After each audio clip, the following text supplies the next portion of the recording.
Okay, when we showed up to this job here, we got called in for a slab leak. They were having significant water coming outside the home. And as we were doing our checks, we discovered that there was a good significant amount of water coming from underneath the concrete slab.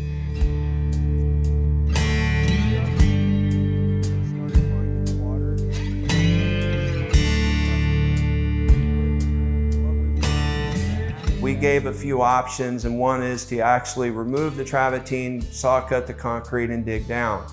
And then we also gave a customer an option to go ahead and run a new line all the way through the home, and saw by removing the drywall and running the main line from the other side of the house through the ceiling instead of accessing and tearing up the travertine tile.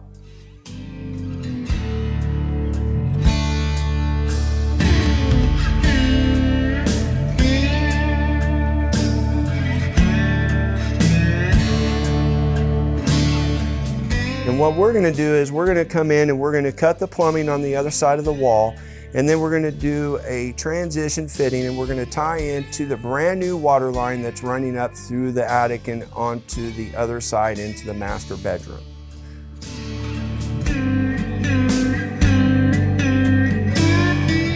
Thank you, Lyman Plumbing.